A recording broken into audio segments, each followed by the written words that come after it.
কামারহাটি পৌরসভার অন্তর্গত পূর্ব বেলঘরিয়া যতীন্দাসনগর অঞ্চলে আদর্শনগরে কামারহাটি পৌরসভার অন্তর্গত ৩৫ নম্বর ওয়ার্ডে বেলঘরিয়া এক্সপ্রেসের পাশে যখন বেলঘরিয়া এক্সপ্রেসওয়ে এবং সিসিআর ব্রিজ তৈরি হয় সেই সময় এই সরকারি খাস জমি থেকে মাটি কেটে তৈরি করা হয় বেলঘরিয়া এক্সপ্রেসওয়ে এবং সিসিআর ব্রিজ।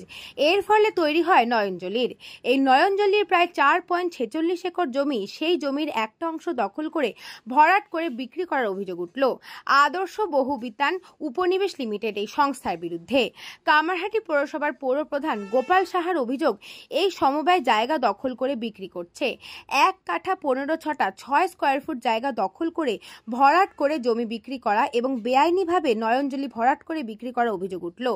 আদর্শনগরে কামারহাটি পৌরসভা এবং বেলঘরিয়া থানা যৌথভাবে বেআইনিভাবে জলাভূমি ভরাট করে বিক্রি করা হচ্ছিল। সেই পাঁচিল ভেঙে দেওয়া হয়। কামারহাটি পৌরসভা এবং বেলঘরিয়া থানার উপস্থিতিতে এবং সমস্ত মাটি তুলে পুনরায় জলাভূমিতে নয়নজলিতে পরিণত করে দেওয়া হবে বলে জানায় পৌর প্রধান গোপাল সাহা। এবং উপস্থিত ছিলেন সেখানে পৌর প্রধান পরিষদ সদস্য সৌমিত্র প্রতিদ্বন্দ্ব এবং কাউন্সিলর দেবযানী মুখার্জি সহ কামারহাটি পৌরসভার বিভিন্ন আধিকারিকদের উপস্থিতির মধ্যে দিয়ে সেই ভরাট করা প্রাচীর ভেঙে দেওয়া হয়। এবং পৌর প্রধান আরও জানান, বেলঘরিয়া থানার পুলিশ এই ঘটনার সাথে জড়িত কয়েকজনকে আটকও করেছে।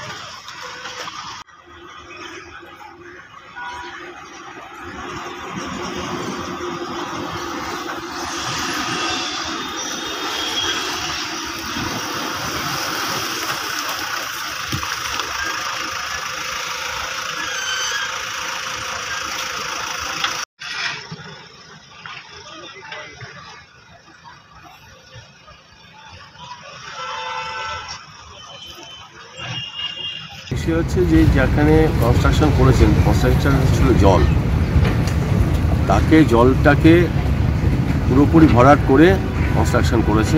আমরা যখন নাকি খবর পাই, তারপরে যখন কাগজপত্র দেখে দেখছি এই জমি জলাভূমির জমি, তার মধ্যে তারা কনস্ট্রাকশন করছে। কনস্ট্রাকশন মধ্যে যথেষ্ট করে পাঁচিল দিয়ে ঘিরে নিয়েছে, আমরা সেগুলোকে দেখছি এবং এখানকার জলভূমি জায়গায় নিয়ে আসার চেষ্টা করছি। চোর কীভাবে চুরি করে সে কী করে বলবো, তাদের অনেক রকম ভাবনা চিন্তা আছে। তো চুরি ধরা পড়লেই তো তখন তার অ্যাকশন হয়, সেই কারণে এরা সেই চুরি করেছে। মানে এই সমস্যার সমাধানের জন্য, সমস্যার সমাধানের জন্য আমাদের ইরিগেশন থেকে আমরা অ্যাকশন নিয়ে নিয়েছি।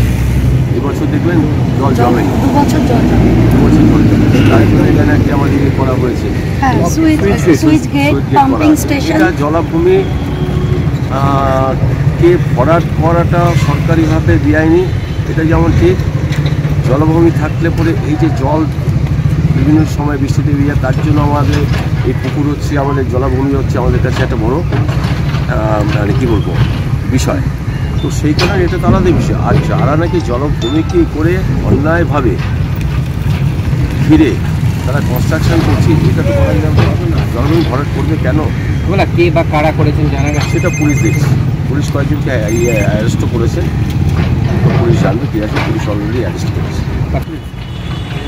জলাভূমি যেমন ভর্তি করে করেছে, জলাভূমি করে এবং তাদের যদি এখানে জমিটাকে তার কাজ করতে আসতে, তাকে বলবো আগে এটাকে পরিষ্কার করো, তারপর তুমি কাজ করবে। সে করেছে কি, তার নিজস্ব একটা জমি আছে, তার সঙ্গে এটাকে অ্যাড করে দিয়েছে। ওকে, তাহলে সে যখন আবার তার জমিতে কাজ করতে আসবে, তাকে আমার হচ্ছে যে ওইটাকে তুমি পরিষ্কার করো, তারপর তুমি কাজ করো। তাহলে আইনত ব্যবস্থা নিচ্ছেন? আইনত ব্যবস্থা নিতে হবে। কথা হচ্ছে এখানে যতটা এই যে আমাদের এটাকে বলা হয় আদর্শনগর বহুবিধান সমবায় সমিতি, এরাই হচ্ছে বেচাকেনা করছে। এই কারণে আমি তো মনে করি যে যারা বিক্রি করছে তারা অন্যভাবে বিক্রি করছে, তাদের উপর দরকার এবং সরকারিভাবে আমরা তারাও দেখার চেষ্টা করছি। কিন্তু এখানে কিন্তু একেবারেই পৌরসভার কোনো সম্পত্তি নেই, কিছু নেই, কিন্তু তারা এই সমিতির থেকেই তারা এইসব বিক্রি করছে। এই যে জলের মধ্যে কনস্ট্রাকশন হচ্ছে সমবায় সমিতির তো কোনো গুরুত্ব নেই, তারা তো চুপচাপ, তার কারণ তারাই তো বিক্রি করেছে। সমবায় সমিতি তো বিক্রিটা করছে মানে জমিটা বিক্রি করছে, তারপরে ইয়েটা উঠছে, আমি কিনছি তখন আমি বানাচ্ছি, তখন চোখে পড়ছে যে আমি বানাচ্ছি, কিন্তু বিক্রিটা করলো মানে কারচুপি রয়েছে বলছেন? অবশ্যই। তাতে কী করে এই জমিটার মধ্যে কাজ করে? সমবায় সমিতির এখানে রয়েছে, এখানে অফিস রয়েছে, তারা এসে এখানে এই তো সব সমিতি এই যে বাড়িগুলো দেখছে, এই বাড়িগুলো তো সব বিক্রি করে সে কেনে ইয়ে করে জমি বিক্রি করছে সমবায় সমিতি। পৌরসভা কি সমবায় সমিতির বিরুদ্ধে কোনো ব্যবস্থা নেবে? হ্যাঁ, আমাদের নিতে তো হবে। আমরা তো এবার সমস্ত রকম আমাদের এখানে যাদের আমরা দেখছি বেআইনি মতো আছে, নজরে পড়ছে, তার দলিল আমরা চাইবো, তার সমস্ত জমির কাগজ চাইবো, তারপর তো আমরা নেবো। এটা ঠিক আছে। বলরাম বসুর রিপোর্ট, নিউজ বঙ্গ টাইম। আস্থা পলিক্লিনিক ও ডায়াগনস্টিক সেন্টার, এক ছাদের তলায় বিশিষ্ট চিকিৎসকদের চিকিৎসা পরিষেবা পেতে আজই আসুন আস্থা পলিক্লিনিক ও ডায়াগনস্টিক সেন্টারে। এখানে সব রকম রক্ত, মল, মূত্র ও কফ পরীক্ষা এবং ECG, easy, EMG, NCD, PFT 24 ঘন্টা হল্টার মনিটরিং ও ফিজিওথেরাপি অতি সুলভে করা হয়। আমাদের ঠিকানা নোনা চন্দনপুকুর, চ্যাটার্জিপাড়া। আমাদের যোগাযোগ নম্বর 7003758330।